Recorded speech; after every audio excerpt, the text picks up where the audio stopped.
जय जोहार, नमस्कार। दैनिक छत्तीसगढ़ चैनल देख रहे हैं आप। मैं हूं आपके साथ अभिजीत कुमार। करते हैं आज की खबरों की शुरुआत सबसे पहली बड़ी खबर के साथ। इससे पहले अगर आप छत्तीसगढ़ प्रदेश के हैं और छत्तीसगढ़ के समाचार ठीक इसी प्रकार रोजाना देखना चाहते हैं तो नीचे लाल कलर का सब्सक्राइब बटन दिया है, जिसे दबाकर चैनल को आपको सब्सक्राइब करना है। पहली बड़ी खबर आ रही है, मुख्यमंत्री की जन चौपाल लगातार सामने आ रही है। इसी कड़ी में मुख्यमंत्री ने नानगुर को तहसील बनाने की घोषणा की। कॉलेज खोलने, इंग्लिश मीडियम स्कूल खोलने, थाना खोलने और 100 वाट की सुविधा प्रदान करने की घोषणा भी की है। छत्तीसगढ़ के मुख्यमंत्री भूपेश बघेल भेंट मुलाकात कार्यक्रम के तहत नानगुर पहुंचे। वहां उन्होंने जन चौपाल लगाई। मुख्यमंत्री भूपेश बघेल ने इलाके की जनता से रूबरू भी हुए। उन्होंने कहा कि नगरनार स्टील प्लांट को बिकने नहीं देंगे, इसे छत्तीसगढ़ की सरकार चला लेगी, लेकिन निजी हाथों में जाने नहीं दिया जाएगा। मुख्यमंत्री ने कहा कि नगरनार में मैं आप लोगों के लिए धरना दिया हूं, पद यात्रा भी किया हूं। प्रबंधन को नगरनार की बेटियों को नौकरी देनी ही होगी। वहीं जन चौपाल में स्थानीय युवाओं ने नगरनार में कॉलेज खोलने की मांग की, जिस पर मुख्यमंत्री ने जवाब देते हुए कहा कि स्टील प्लांट प्रबंधन से ही कॉलेज को खुलवाएंगे। हमारे लोगों की जमीन ली है तो कॉलेज भी खोलना पड़ेगा। इसके अलावा नानगुर में सीएम ने महाविद्यालय खोलने की भी घोषणा की है। नेतानार हाई स्कूल को हायर सेकेंडरी स्कूल बनाने की भी घोषणा करी गई। इसके अलावा नानगुर में सहकारी बैंक खुलेगा। Swami Atmanand English medium school खोलने की घोषणा भी हुई है। नानगुर को उप तहसील से पूरे तहसील बनाने की घोषणा हुई। नेतानार में गुंडाधुर की जन्मभूमि है और वहां हाई स्कूल से हायर सेकेंडरी करने की घोषणा भी हुई है। नेशनल पार्क क्षेत्र में वन संसाधन मान्यता पत्र अब वितरित किया जाएगा। देश में छत्तीसगढ़ दूसरा ऐसा राज्य है जो ऐसा करेगा। मुख्यमंत्री भूपेश बघेल की घोषणा हुई है। पर्यटन के लिए आदिवासी युवकों को जिप्सी भी मिलने जा रही है। नेशनल पार्क क्षेत्र में वन संसाधन मान्यता पत्र दिए जाने वाले छत्तीसगढ़ देश में दूसरा राज्य होगा। ऐसे में नंबर 1 पर पड़ोसी राज्य महाराष्ट्र है। इस मान्यता पत्र से वनवासियों को रोजगार के साथ साथ आय के लिए अधिक से अधिक अवसर उपलब्ध भी होंगे। दरअसल बीते दिन मुख्यमंत्री भूपेश बघेल जगदलपुर विधानसभा के मंगलपुर में आयोजित किए गए भेंट मुलाकात कार्यक्रम के दौरान इसकी घोषणा की। इसके साथ ही कोटमसर क्षेत्र में पर्यटन को बढ़ावा देने के लिए आदिवासी युवकों को 15 जिप्सी वाहन भी उपलब्ध कराए जाएंगे। मुख्यमंत्री भूपेश बघेल ने कांगेर वैली में बनाए गए नेचर ट्रेल का भी भूमि पूजन किया। इस ट्रेल से पर्यटक तीरथगढ़ जलप्रपात की सुंदरता को निहार सकेंगे। इसकी लागत तकरीबन 2 करोड़ 59 लाख रुपए है। वही 1 करोड़ 10 लाख रुपए की लागत से इको कॉटेज एवं प्रेजेंटेशन सेंटर बनाया जाएगा। मुख्यमंत्री भूपेश बघेल ने कहा कि इससे पर्यटन को बढ़ावा मिलेगा। बस्तर की आदिवासी युवक युवतियों को रोजगार भी मिलेगा और बस्तर की खूबसूरती को देखने के लिए लोग दूर दूर से पहुंचेंगे।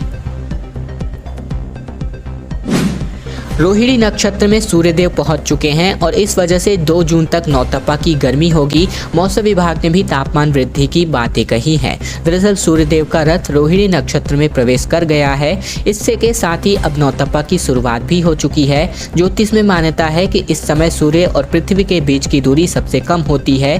इसकी वजह से धूप जो है धरती पर तीखी पड़ती है और मौसम की भी सबसे भीषण गर्मी का सामना इसी समय करना पड़ता है। इधर मौसम विभाग का भी अनुमान है कि बुधवार से अधिकतम तापमान में वृद्धि का एक ट्रेंड शुरू हो चुका है।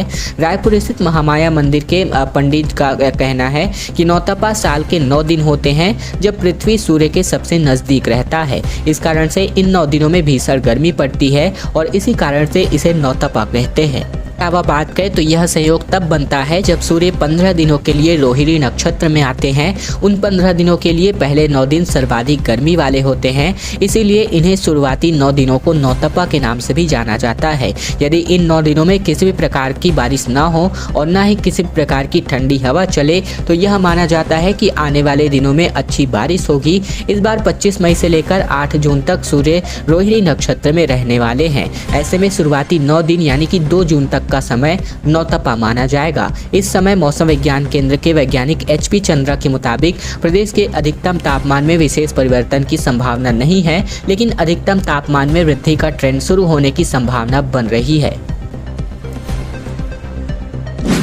मुख्यमंत्री ने किया झीरम घाटी शहीद मेमोरियल का लोकार्पण। 32 शहीदों को दी गई श्रद्धांजलि। फहराया 100 फीट ऊंचा तिरंगा। हमले को बताया राजनीतिक षड्यंत्र। दरअसल मुख्यमंत्री भूपेश बघेल ने जगदलपुर के लाल बाग मैदान में झीरम घाटी शहीद मेमोरियल का लोकार्पण किया। मुख्यमंत्री ने झीरम घाटी हमले में शहीद हुए कांग्रेस के नेताओं और जवानों को श्रद्धांजलि अर्पण की। साथ ही यहाँ पर 100 फीट ऊंचा तिरंगा भी फहराया है। बताया जा रहा है कि तिरंगा यहाँ साल भर लहराता रहेगा। झीरम हमले में शहीद हुए जो भी जवान और नेता हैं, इनके परिजनों से मुख्यमंत्री ने मुलाकात की। इस मौके पर आबकारी मंत्री कवासी लखमा और बस्तर सांसद दीपक बैस समेत सभी कांग्रेस के अन्य नेता भी उपस्थित रहे। इसके अलावा सुकमा से जगदलपुर आ रहे नेताओं के काफिले पर हुए हमले में मारे गए सभी शहीदों की प्रतिमाओं का अनावरण मुख्यमंत्री ने किया। मुख्यमंत्री भूपेश बघेल ने कहा कि झीरम घाटी के शहीदों को नमन करते हुए मैं जगदलपुर में बनाए गए झीरम घाटी शहीद स्मारक का लोकार्पित कर रहा हूँ। और अब बात कर लेते हैं बालोद बंद में बवाल को लेकर के। लगातार जो है यहाँ पर हिंसा की स्थिति निर्मित होती दिखाई दी। दुकानें बंद कराने को लेकर के व्यापारियों से मारपीट हुई। पुलिस के सामने डंडे से पीटे गए और कार्यवाही की मांग पर लोग थाने पहुंचे। दरअसल बात करें तो छत्तीसगढ़ के बालोद में बीते दिन बंद के दौरान हंगामा जारी रहे। ऐसे में कुछ व्यापारियों की दुकानें नहीं बंद करने से नाराज आंदोलनकारियों ने उनसे मारपीट की। पुलिस के सामने ही व्यापारियों को सड़क पर दौड़ा कर डंडे से पीटा गया। पूरी घटना के बाद व्यापारी आक्रोशित हो गए हैं। मारपीट करने वाले आंदोलनकारियों पर कार्यवाही की मांग को लेकर व्यापारियों ने स्थानीय लोगों के साथ गुंडरदेही थाना का घेराव कर दिया है। साथ ही साथ बात करें तो दरअसल डोंडी लोहारा ब्लॉक स्थित पाटेश्वर धाम में 1 मई को तुए कोंडी के आदिवासी समाज की ओर से देव पूजन का कार्यक्रम था और इस दौरान जो है ग्रामीण जो लोग हैं, इनके द्वारा जो ग्रामीण आदिवासी हैं, इनके द्वारा पशु बलि दी गई थी और इसके बाद दो पक्षों में विवाद हो गया। दोनों ओर से जमकर लाठी और डंडे और साथ ही साथ पत्थर चले थे। मारपीट में कई लोग घायल हुए और उसके बाद मामला दर्ज हुआ। हालांकि पुलिस इस मामले में अभी तक सिर्फ 6 लोगों को ही गिरफ्तार कर सकी है। इसके अलावा इसी बात को लेकर सर्व आदिवासी समाज, छत्तीसगढ़ मुक्ति मोर्चा, इसके अलावा जन मुक्ति मोर्चा और छत्तीसगढ़ क्रांति सेना की ओर से बुधवार को बालोद बंद बुलाया गया था और इसको लेकर के आंदोलनकारी बाइक रैली निकालकर शहर के दुकानें बंद करा रहे थे। इधर गुरूर, गुंडरदेही, दल्ली राजहरा और डोंडी लोहारा में दुकानों को व्यापारियों ने खोल रखा था। इस बीच गुंडरदेही ब्लॉक में आंदोलनकारी पहुंचे और दुकानें बंद कराने को लेकर के मारपीट शुरू कर दी। जिस प्रकार का आप इस वक्त वीडियो देख रहे हैं, ये वहीं का है। 2023 का मिशन युवा कंधों पर आ चुका है। 50,000 युवाओं के साथ बीजेवाईएम रायपुर में एक बड़ा विरोध प्रदर्शन करने की तैयारी में है, जिसमें तेजस्वी सूर्या भी आने वाले हैं। साल 2023 में छत्तीसगढ़ में होने जा रहे विधानसभा चुनावों में युवाओं की एक अहम भूमिका रहेगी। युवाओं को अपनी तरफ करने भाजपा पूरी ताकत झोंकने जा रही है। अलावा पार्टी सूत्रों की माने तो अगले महीने भाजपा रायपुर में एक बड़ा विरोध प्रदर्शन करने की तैयारी में नजर आ रही है। इसमें तकरीबन 50,000 के आसपास युवाओं की रायपुर में जुटने की संभावना बन रही है। भारतीय जनता पार्टी के युवा मोर्चा के राष्ट्रीय अध्यक्ष तेजस्वी सूर्या भी पहली बार इस आंदोलन में शामिल होने रायपुर पहुंचेंगे। ये आंदोलन युवाओं के रोजगार और बेरोजगारी भत्ते के कांग्रेस के चुनावी वादे पर आधारित होगा। इसके बाद ये मुद्दा भाजपा गाँव-गाँव लेकर जाएगी। 2 दिन पहले भारतीय जनता युवा मोर्चा की रायपुर संभाग की बैठक हुई है। इस बैठक में भी आंदोलन और युवाओं का मुद्दा चर्चा में रहा। युवा मोर्चा के नेताओं को प्रदेश के सीनियर नेताओं ने ग्राउंड वर्क का टास्क भी दिया है। इसके अलावा 4,80,000 यूथ जो है भाजपा को मजबूत बनाएंगे। पार्टी के सूत्रों के मुताबिक संगठन में अब चुनावों के मद्देनजर एक बूथ पर 20 यूथ तैयार करने का जिम्मा प्रदेश के नेताओं को मिला है। ये 20 ऐसे युवा होंगे जिनकी उनके बूथ, मोहल्ला और एरिया में लोग जानने वाले हों। प्रदेश में भाजपा के तकरीबन 24,000 बूथ हैं। इस लिहाज से 4,80,000 युवाओं पर भाजपा इस चुनाव का एक अहम जिम्मा सौंपने वाली है। पार्टी के पक्ष में माहौल बनाने में यही मददगार साबित होंगे।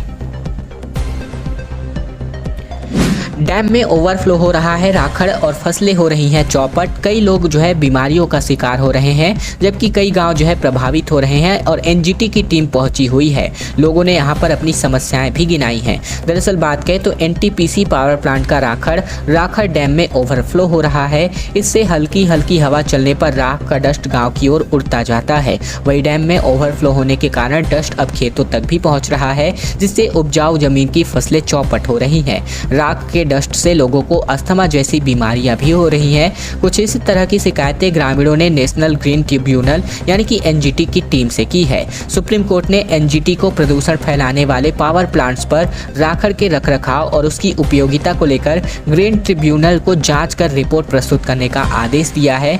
यही वजह है कि बीते सोमवार से एनजीटी की टीम सीपत स्थित एनटीपीसी के राखड़ बांध का जायजा लेने पहुंची है। इसके अलावा बात करें तो टीम ने राखड़ बांध सहित आसपास के इलाकों का निरीक्षण किया।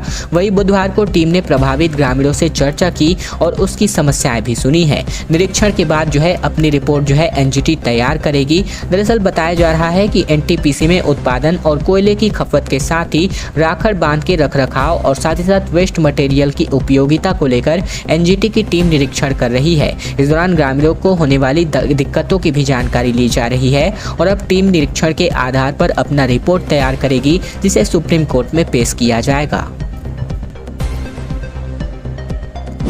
छत्तीसगढ़ में वर्मी कंपोस्ट के नाम पर मिट्टी पत्थर किसानों को उपलब्ध कराए जा रहे हैं, जिससे किसान भड़के हुए हैं। कहा जबरदस्ती बोझ डाल रहे हैं। समितियों ने कर्जदारों को खरीदना अनिवार्य कर दिया है। प्राथमिक साख सहकारी समितियों ने कर्जदार किसानों को प्रति एकड़ 1 क्विंटल कंपोस्ट खाद लेना अनिवार्य कर दिया है। इधर समितियों में जो खाद पहुंची है उसकी गुणवत्ता संदिग्ध है। दरअसल कंपोस्ट में मिट्टी और पत्थर के टुकड़े देख करके किसान भड़के हुए हैं। किसानों ने भी इसी खाद की अनिवार्यता खत्म करने की मांग की है।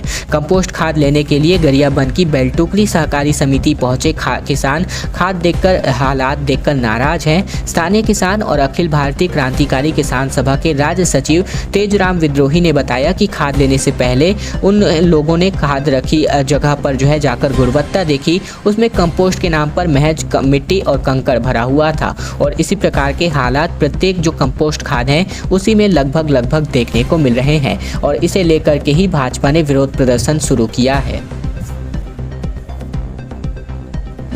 ट्रेनों के बंद करने पर लगातार गुस्सा भड़कता दिखाई दे रहा है। रेल मंत्री का पुतला फूंका गया, सड़क पर उतरे लोग, मालगाड़ियां रोक करके कोयला परिवहन बंद करने की चेतावनी दी जा रही है। दरअसल बिलासपुर जोन की 36 ट्रेनों को बंद कर रेलवे ने यात्रियों की मुसीबतें बढ़ा दी हैं। इससे लोगों में खासा आक्रोश बढ़ता जा रहा है।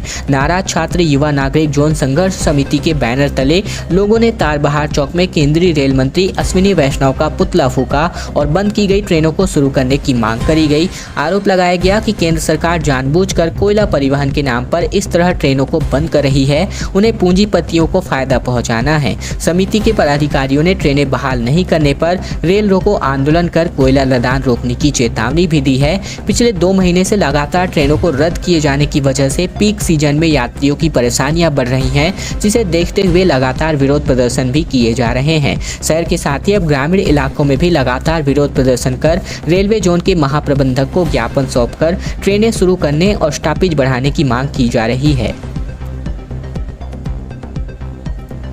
आज की अंतिम बड़ी खबर की ओर बढ़े, जहां पर मेदांता में रेणु जोगी की सर्जरी हुई है। डॉक्टरों ने गर्दन की बाईं नस का ब्लॉकेज हटाया। इसी वजह से मस्तिष्क में इनकी क्लॉटिंग हो गई थी। जनता कांग्रेस छत्तीसगढ़ यानी कि जोगी की केंद्रीय अध्यक्ष और कोटा विधायक डॉक्टर रेणु जोगी की सर्जरी हुई है। उन्हें गुरुग्राम के मेदांता अस्पताल में भर्ती कराया गया है, जहाँ पर डॉक्टरों ने उनकी गर्दन की सर्जरी करके बाईं नस का ब्लॉकेज हटा दिया है। इसी ब्लॉकेज की वजह से डॉक्टर जोगी के मस्तिष्क में क्लॉटिंग हो रही थी।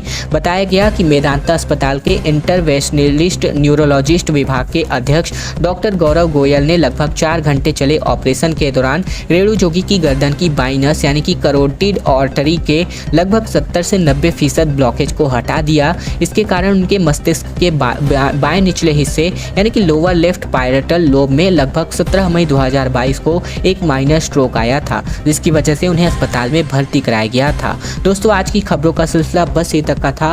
वीडियो अगर आपको पसंद आए तो इस वीडियो के नीचे लाइक बटन है, जिसे दबाकर इस वीडियो को आपको बहुत ही छोटा सा लाइक करना है, ताकि प्रतिदिन की महत्वपूर्ण खबरें, छत्तीसगढ़ के समाचार बिना किसी रुकावट रोजाना हम आप तक पहुंचा सके। तो चैनल को सब्सक्राइब जरूर कीजिएगा।